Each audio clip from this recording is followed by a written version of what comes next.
In the centre of one of the most impressive layouts in the whole RailX exhibition, Brent Hotley. And this is an incredible piece of just logistics, I guess, getting it all here. We've got an NZR layout, also an American Railway layout. So how did all this come about? Okay, well, the layout originally came from Christchurch, built in 1992 and brought up here in 2005. Part of the deal with bringing the layout up here was that I'd be able to have a group of people to help put it up. We use a large truck to transport it, and it takes about 2.5 hours to set it up and about an hour to pull it down. So, and you need about 8 to 10 people. So the American modelers, who are predominant in the Wellington area, have a lot of O-scale equipment, but nowhere to run it. So this was an ideal opportunity for them to utilise the layout. Right. And for me, it helps me erect the layout and dismantle it and operate it during the weekends that we show the layout. Now, there seems to be a great move towards Kiwi nostalgia, hence the trains behind me, the rolling stock and locos behind me.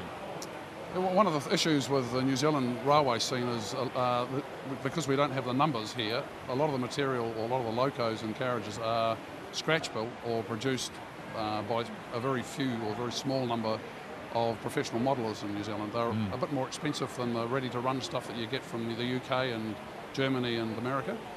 So it's a smaller group of die-hardy people who like to assemble models. In the last maybe 10 years or so, there's been a predominance of these manufacturers with techniques and production processes that have been able to produce more and more of the NZR stuff, and for a lot cheaper. So hence why a lot of people are moving towards the NZR scene.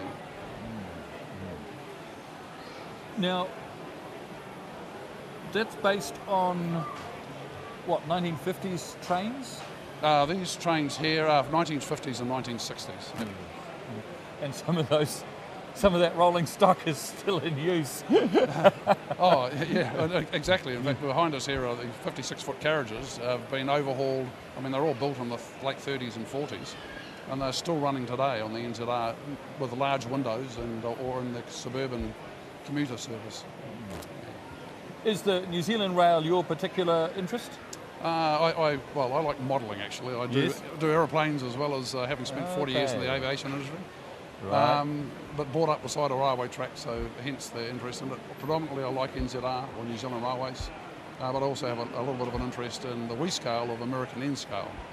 But this is my focus at the moment.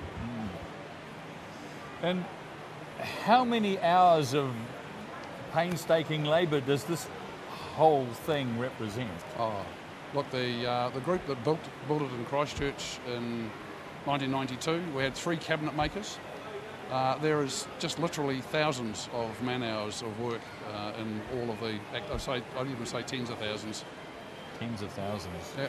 I mean, some of the rolling stock here is 20 years old. In fact, some of it's a bit older than that. Each loco is probably 200 man-hours. Each coach is maybe 100 man-hours. Not all mine either, I might add. A lot of this belongs to other people. So. But that certainly puts it into perspective.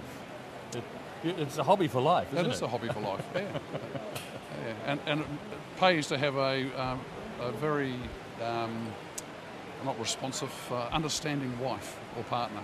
And I have one of those. I'm very lucky. No, I have mentioned to a couple of the other modelers that it seems to be a very male-dominated sport. Are there many female modelers? There don't appear to be many here. How do you explain that? It's blokes in sheds, isn't it? We haven't got the time here to explain the reason why.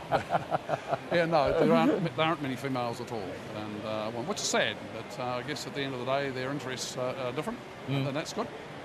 And as I say, most of us have got very understanding partners and wives, so we're very lucky in that department. And I guess they support the hobby by, looking after us. Turning a blind eye, one might say.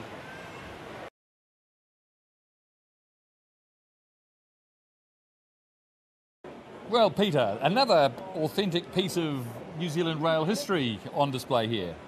Well, it's just a O-scale bush tram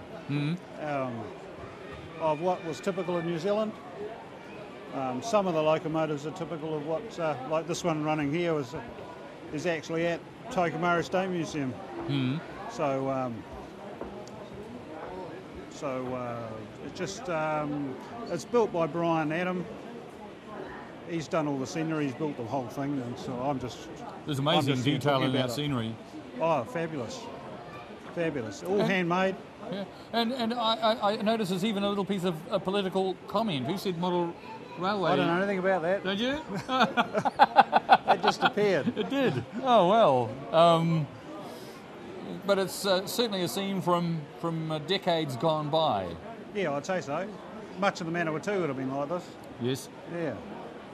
Though supposedly they're kahikatea, so, and we're really impressed with the trees because they're of the suitable scale. You know what I mean? Yes. To give it some. But you see some log benches down there where they loaded the logs out onto the trains, and there's a steam winch up the other end where they pulled the logs to the benches. Mm-hmm. So it just shows you all the different features that went on in logging. And you're a member of the local club? I'm a member of the Scale Rails. Scale Rails. Yes. So we do New Zealand heritage stuff and bring it to shows. It's beautiful. Yeah. It has Well, that we're kind really of impressed. He's an excellent modeller, Brian. He's yes. really impressed. that air of authenticity about it, and still under construction. What do we hope to see? Yes. Yeah. But basically everything you see on, apart from the locomotives, is scratch built. I love scratch. Apparently you can make anything from it.